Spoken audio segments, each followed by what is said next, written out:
Boa noite a todos. Estamos com mais uma edição do Radar dos Três Mal-Amados. Desta vez, o poeta capturado pelo radar é o Pedro Costa.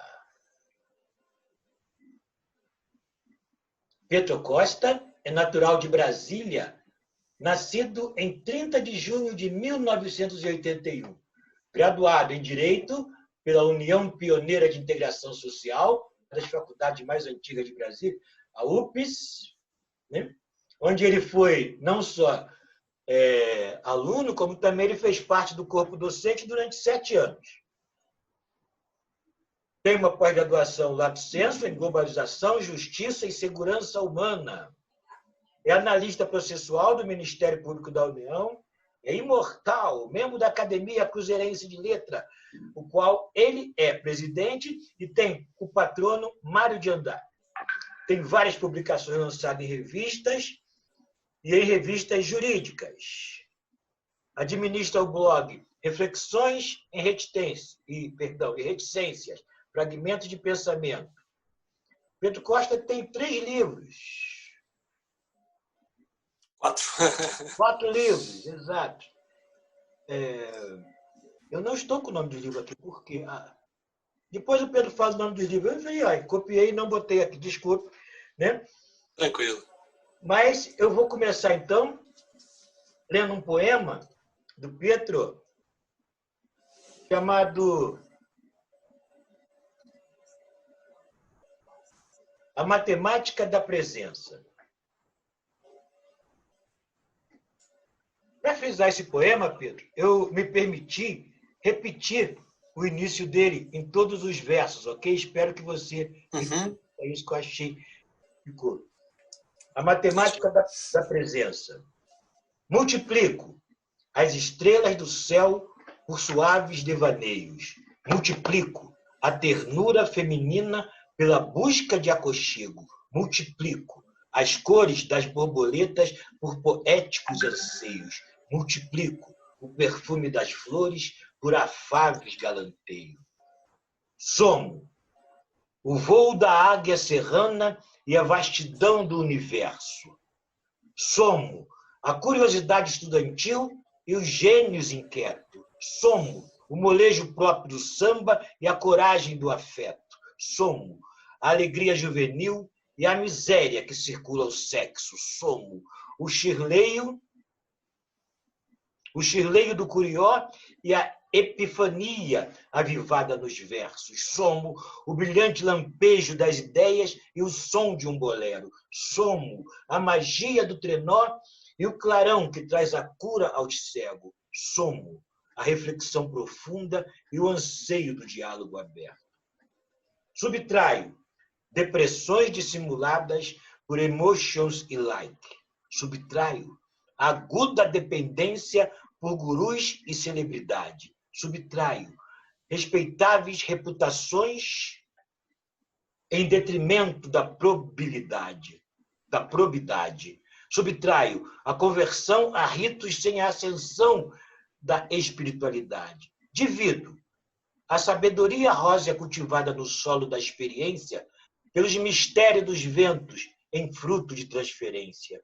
Divido a náusea filosófica na politicagem de conveniência pelo magistério dos tempos em semente de renitência.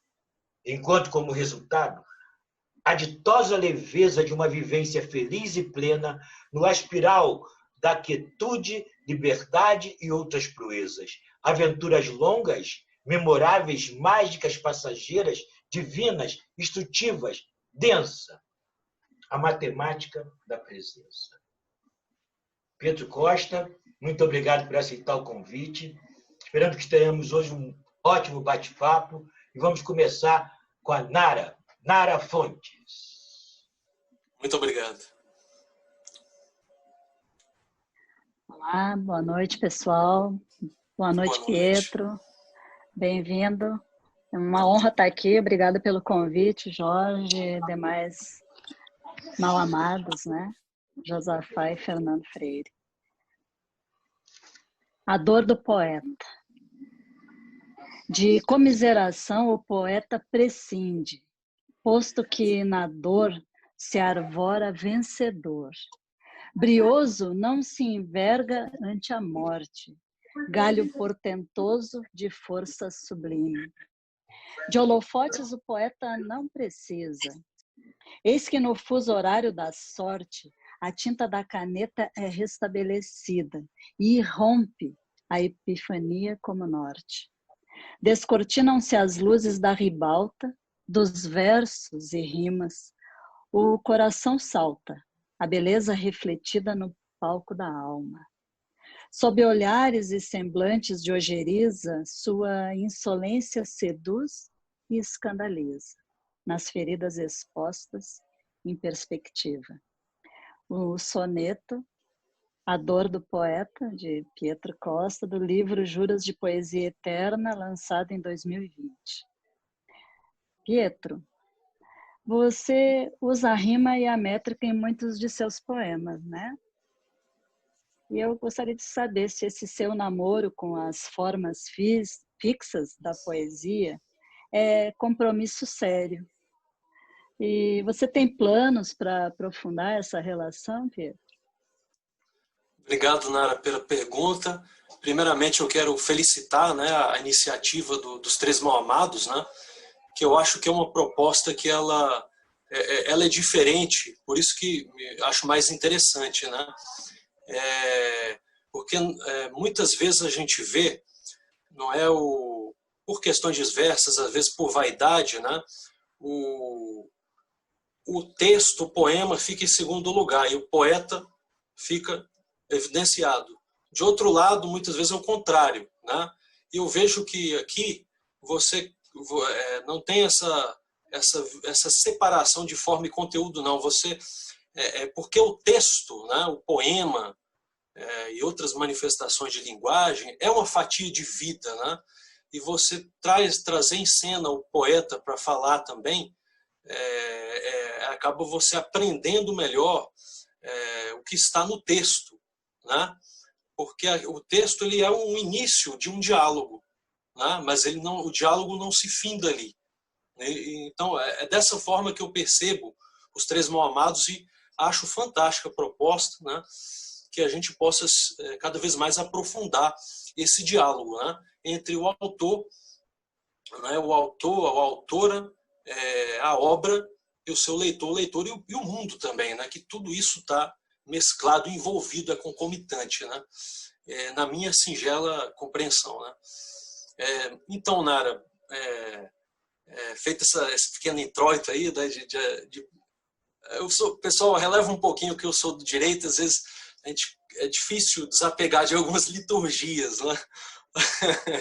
O Mauro brinca muito comigo nesse sentido, né? Mas, enfim,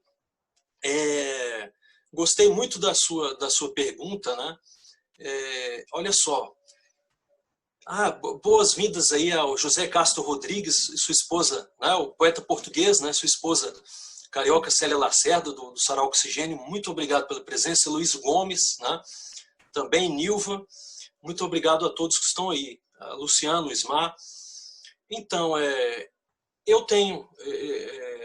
eu acho importante, né, não numa perspectiva pedante de você exibir uma linguagem mais sofisticada, mas na busca da palavra que vai vestir, não é, aquela emoção daquele momento, ou aquela reflexão daquele momento, né, que vai encarnar o poeta no texto, né?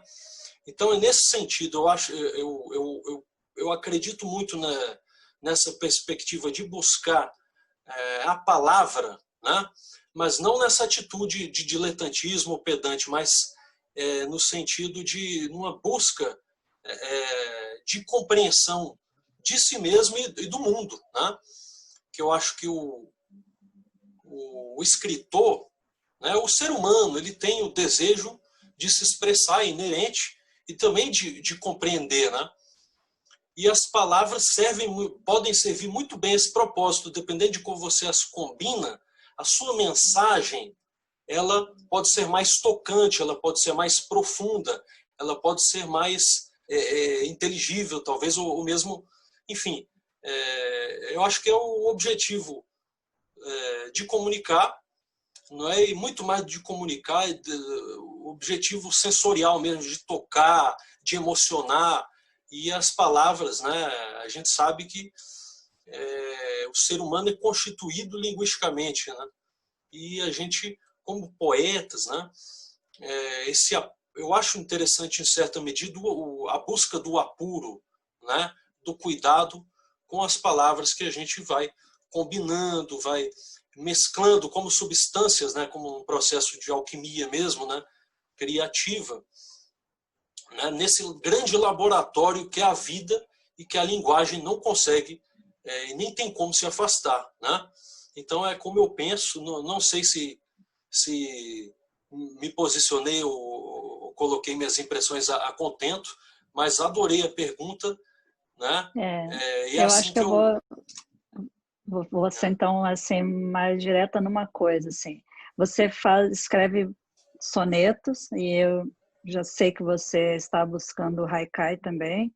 Então isso é algo que você tem planos assim de buscar mais? Você quer fazer o soneto dentro da forma da metrificada, sim. com todos, isso é um que eu gosto dos seus sonetos e vi, né, e achei, tô te perguntando agora, né, porque nós já conversamos sobre isso. Então, assim, quais são seus planos em relação a isso? O que você pretende? Você quer fazer o soneto em suas né? Enfim, só me fala um pouquinho mais sobre isso, assim, como sonetista, como, sei lá, que outra forma você quer? Então eu estou estudando, né? Estou praticando aos poucos, até né, a gente está interagindo ali no WhatsApp. Eu sou muito grato aí pela sua gentileza e tudo, né? Pela essa busca, né, da gente se expressar melhor, né? Através das poesias, dos versos, né? E eu tenho um desejo de expansão, né? Eu coloco assim, um desejo de expansão enquanto escritor, enquanto poeta, né? Eu comecei a estudar, né? Tanto os haikais como os sonetos, né? E eu comecei a separar alguns textos que eu tinha como sonetos, mas que, em termos estruturais ou em termos mesmo de metrificação, não são plenamente sonetos se a gente for perquirir um rigor mesmo, né? Na verdade, eles destoam um pouco, às vezes na questão do decassílabo, às vezes ali também na questão das sílabas tônicas. Então eu estou estudando e praticando aos poucos, né? Tanto os sonetos como os haikais. Estou começando a ter um pouquinho mais de desenvoltura. Assumo que eu tinha dificuldade nessa questão das sílabas poéticas, né? Que é uma questão também que envolve uma certa técnica também, né? Então é isso, né? Gradativamente tudo a gente quer chegar assim a um nível mais apurado mesmo nessas formas poéticas. Muito obrigado. Obrigada a você. Com você, Jorge. Ok, detido por uma respiração ofegante, perdido no carrossel de ávidos beijos, resolvi ficar nesse esconde-esconde, ansiando manter o encanto e o desejo. Traquinagem de Pietro Costa. Fernando Freire.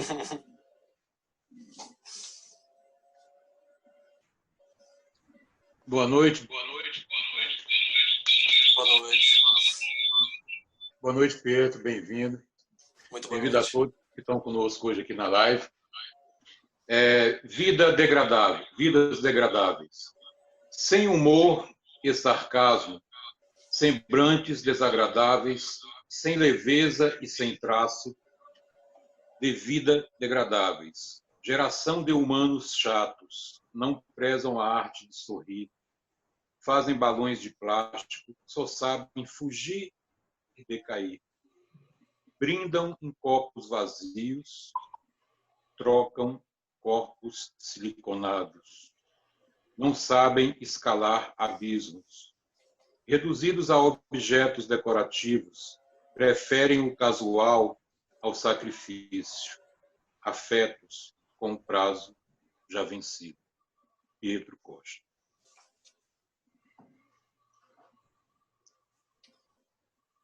Bem,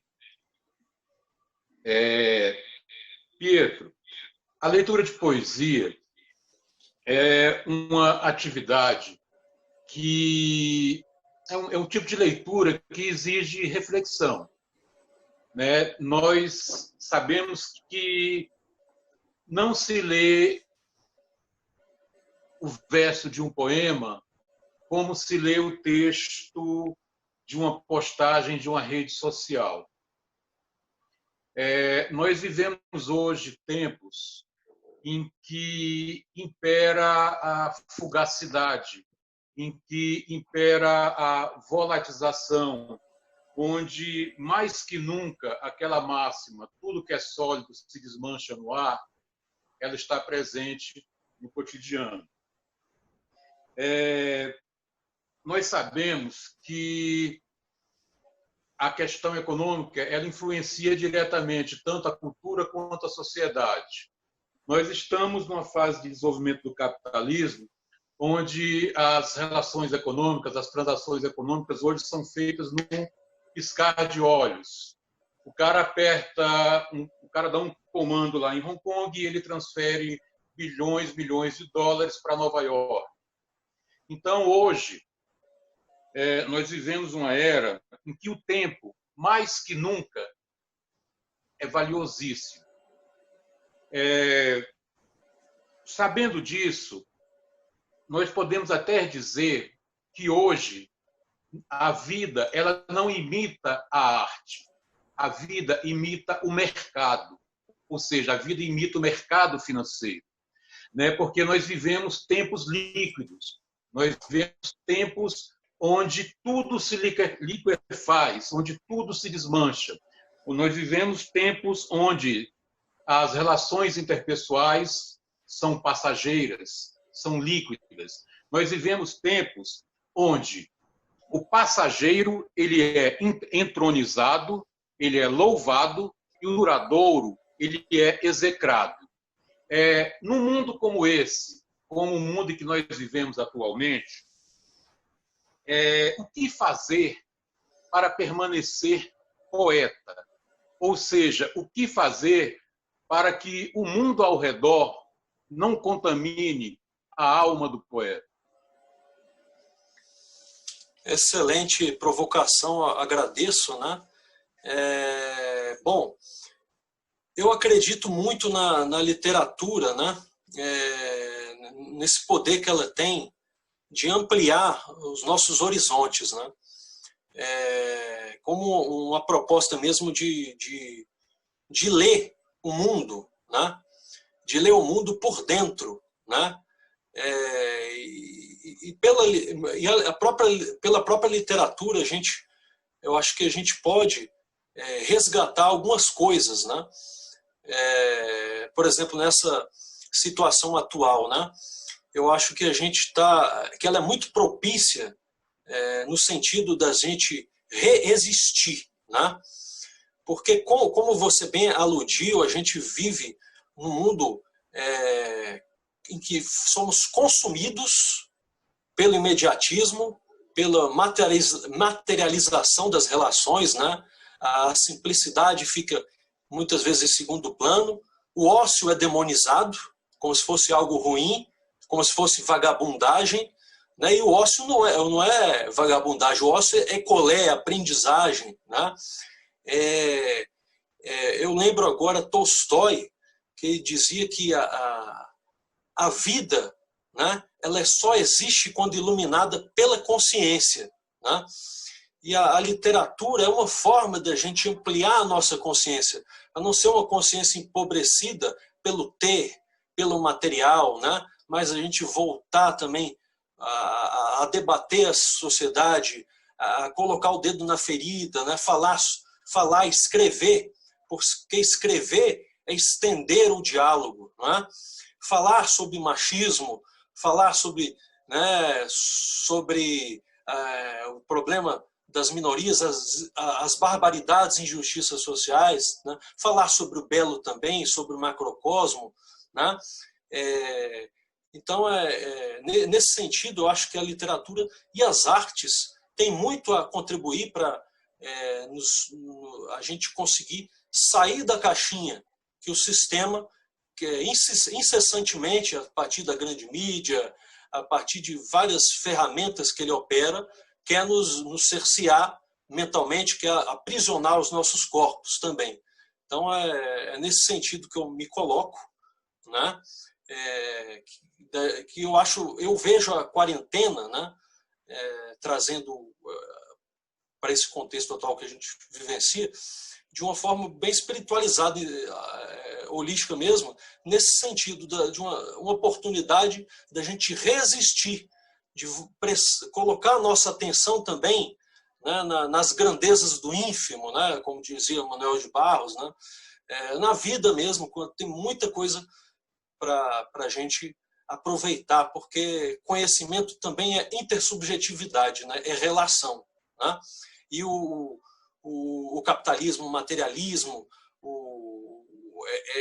esse mundo líquido, ele dissolve a nossa personalidade, né? Nós precisamos voltar a essa dimensão intersubjetiva para recuperar a nossa humanidade. É assim que eu me posiciono, não sei se atendi bem, né? E agradeço. Beleza, eu que agradeço, perfeito. Obrigado. Obrigado. Obrigado, Fernando.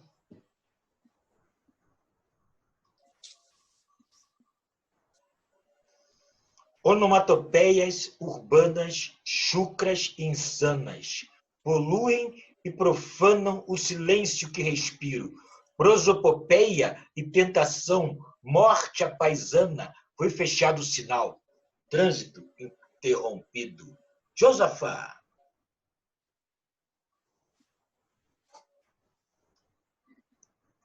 Olha o som, José. Ouvindo? Ok. Boa noite para todos. É um prazer estar compartilhando o grupo, a sua presença, Pedro, e a presença dos demais que aí estão. E é um momento de aproximação, né? Antes de mais nada, de entendimento. A gente sempre fala que o Poeta no Radar é um momento de divulgação e de conhecimento, né? Daquele que foi captado. Há poesia para tudo. Nas batalhas tenazmente lutadas e perdidas, a vitória da aceitação. No cartel invicto das disputas renunciadas, o fiasco da omissão. Há poesias vocacionadas para tudo, inclusive para a morte. A pressa é inimiga desafortunada na lida para mudar a sorte. O furor de Gaia pulveriza e aparta, com flamas e tufões. As agendas que planificam confusões e permutas sectárias, ações deificas que nos purificam e guardam de sandices e ilusões, e capacitam na crise os obreiros da luta pela reconstrução planetária. A impermanência da biosfera é o poeta onipresente, a declamar nossa auspiciosa eternidade. Latitudes e longitudes divisam um novo sol eminente, a profetizar uma luminosa era de imponência e bondade. Para quem é poeta sincero, tudo, de fato, é versado como um verso vivente das influências, temores e anseios não declarados. O coração se ressente. Poema do Pietro, que integra o livro Entre a Caneta e o Papel. Pietro, hoje, né, eu trago um questionamento, até me lembrando aqui do grande poeta chileno, Nicanor Parra, que em um poema seu chamado Manifesto, ele fala em poesia enganjada, poesia do presente, poesia proletária, poesia adjetiva, poesia de círculo vicioso, poesia da terra firme, poesia da natureza, poesia da praça pública, poesia de protesto social, poesia de salão. Tendo em vista tudo isso, eu te pergunto, como você define sua poesia? Vamos lá. Muito obrigado pela provocação, muito interessante. Bom, assim, a minha poesia, eu vejo que ela está num processo, né? Num processo de identificação, né? Eu gosto de abordar diversos temas, né? Alguns às vezes mais abstratos, filosóficos, mas também gosto de emitir o meu grito, né? A minha insatisfação ante algumas injustiças, disparidades também. Gosto de falar sobre o cotidiano, né? Que eu acho muito importante, né? A gente não, e principalmente eu vejo que é observação, né? Eu acho que uma das qualidades de qualquer escritor, ele não pode renunciar à observação, né? Observar o mundo, observar os próprios pensamentos, né? Essa antena, né, tá sempre sintonizada. Isso eu acho muito importante. Então é uma poesia de observação de si e do mundo. A minha poesia é uma poesia de observação, né? De si e do mundo, né? Nessa busca assim de como é que se diz, pertencimento, né? Numa leitura constante, né? Eu leio de tudo um pouco, porque eu não quero cair na cilada, né? na armadilha de atrofiar a minha linguagem, o pensamento a um determinado viés ou orientação. Então, aí eu gosto muito desse pensamento do Altran Dourado, né? A poesia, é importante a poesia se aproximar da prosa, né? E a prosa se aproximar da poesia, nesse sentido da gente não ficar capturado numa determinada matriz, né? Então, é uma poesia que está em construção, né? Eu percebo uma identidade própria do Entre a Caneta e o Papel, do A Rosa dos Ventos, do Júlio de Poesia Eterno e do Urbanos, cada um com a sua proposta e assim, né? Diferente aquele senso comum, né? Que livros são filhos, né? E geralmente o mais velho é o que tem mais experiência, né? Acontece o processo reverso, pelo menos para mim, né? O primeiro livro, o mais velho é o mais imaturo, aí eu percebo uma evolução, uma escadinha, digamos assim, entre esses livros filhos, né? Então, eu definiria minha poesia como uma poesia de observação de si e do mundo, né? Do mundo como esse palco de atrocidades, né? De injustiças, racismo, dos machismos, mas também de belezas, né? Da natureza, da capacidade humana de poieses, de construir, de se reinventar, né?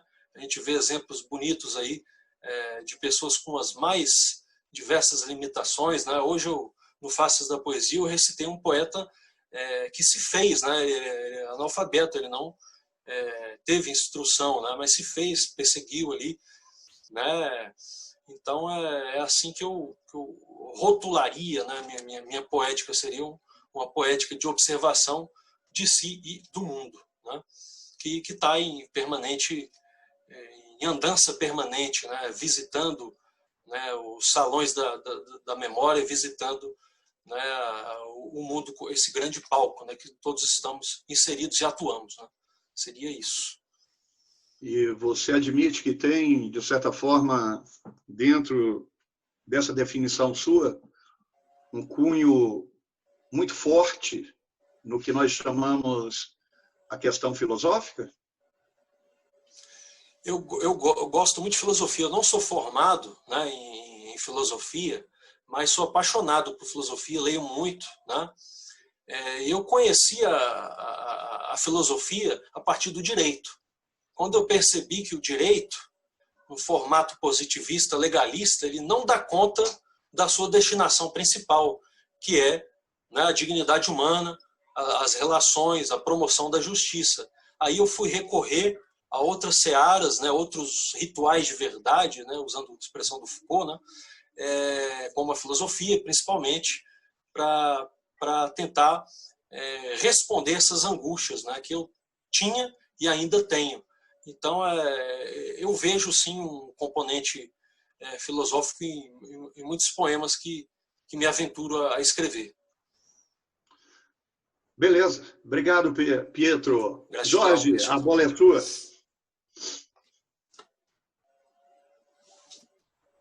Bem, você falou que é um poeta em formação, né? Eu acho que todos somos, né? Você pode ter 300 anos de poesia, você vai continuar sendo um poeta em formação. E é claro que tudo isso a gente vem absorvendo com leituras, com tudo que você está fazendo.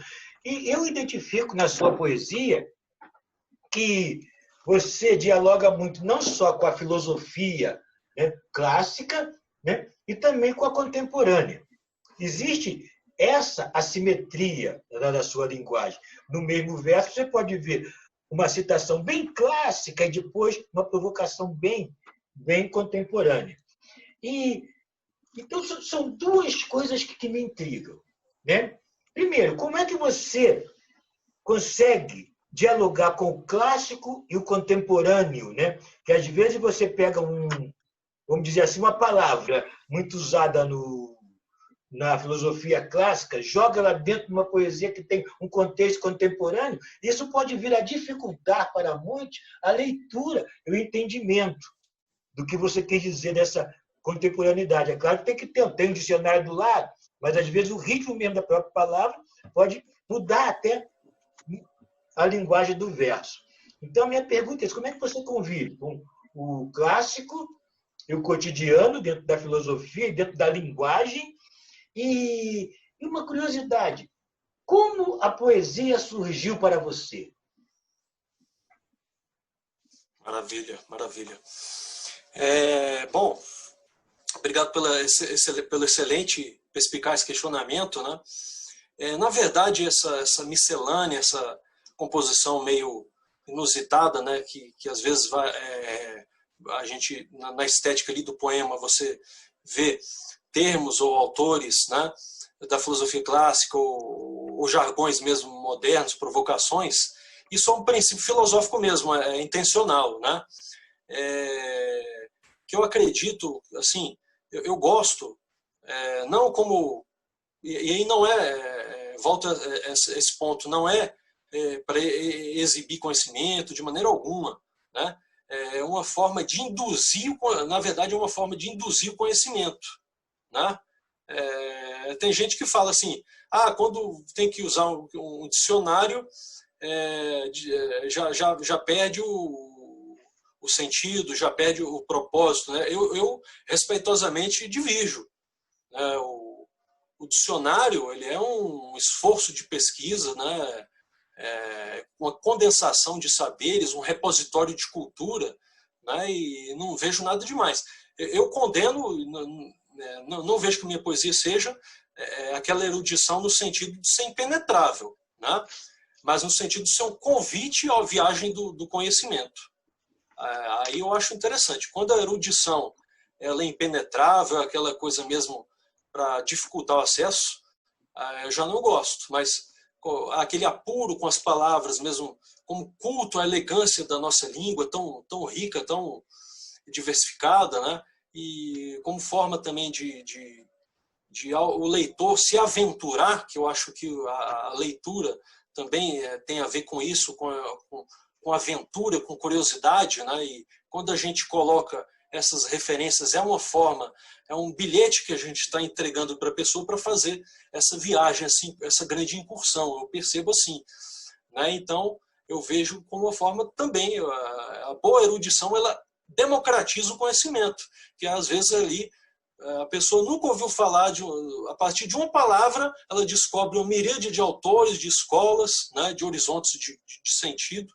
Eu acho isso muito bacana. Então, é um princípio filosófico mesmo, de induzir o leitor a pesquisar, a estudar, né? E tentar buscar, essa é uma coisa que eu estou tentando, é uma angústia que eu tenho de dar um contorno, uma roupagem interdisciplinar à minha poesia. Eu não sei se estou chegando nesse ponto, mas é algo que eu persigo.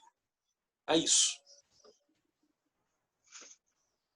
E como a poesia surgiu para você? Como assim? Poxa, eu vou escrever poesia, eu sou poeta. Como ela surgiu na sua vida? Então, assim, eu sempre gostei muito de escrever, né? Mas comecei a me aventurar na poesia na adolescência, né? Mas a minha, digamos assim, que a minha incursão, a minha paixão mesmo pela literatura no geral, principalmente pela poesia, ela veio no curso de Direito. Eu tenho muita coisa a falar dessa questão do curso de Direito. Ele me abriu um universo assim, de conhecimento, né, por essas angústias que eu falei para vocês, do direito academicista. Infelizmente, né, nas públicas é diferente, né, mas ainda tem umas investidas aí do positivismo, do legalismo, né, dessa visão mais ortodoxa, né, mas o direito me abriu os horizontes, né? E a poesia, o que me apaixonou é que a poesia ela foge do lugar comum. Eu percebo muito isso. A poesia ela amplia a nossa expressão, né? Pelas estruturas da palavra, você poder fazer várias associações, metáforas, sinestesias, né? E isso amplia a nossa capacidade de se expressar e de compreender também, né? Que é inerente ao ser humano, e o escritor, então, nem se fala. O Bellow falava, né? Perguntaram para ele, que ganhou o Nobel, né? Perguntaram para ele, como ele se sentia em relação a alguma coisa que eu não me lembro agora, ele falou, não sei, eu não escrevi ainda sobre isso. Né? Então, é uma forma de você se entender também, de se compreender. Então, a poesia é minha paixão mesmo por tudo isso. Né? Ela é a minha paixão. Né? Não sei se Sim. entendemos aí. Sim, com certeza. Nara Fontes, é todo seu. Pietro, A Rosa dos Ventos. Vou falar esse poema seu. Obrigado. No repertório de convicções carcomido, o ambiente supramental poluído, caminho da criatividade obstruído, semblante sem encanto irrompido. Irrompido. Multidão de egos tagarelas, incontinência, meditação liberta de tutelas, permanência. Autofagia de cores e sons, inconsciência, mente e coração em sinergia, transcendência. Bálsamo de graciosas fragrâncias e amores cativantes, revigora o bril e despetala sequiosas mudanças.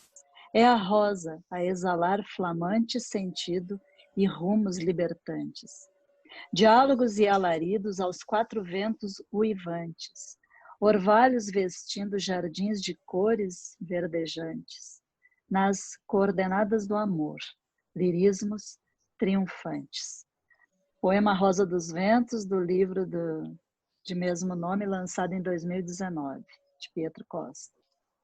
Pietro, no último parágrafo do prefácio do seu livro, escrito pelo poeta Mauro Rocha, aqui presente, ele escreveu assim: e depois de ouvir a Rosa dos Ventos em palavras e emoções, caro leitor, eu, igual a você em carne e osso, posso franquear que ficaremos felizes em saber que somos singulares e irrepetíveis nas emoções vivenciadas, mas com certeza, a certeza de que sairemos bem mais nutridos de palavras, dentro de uma forma e de um prisma bem mais eloquentes e provocantes.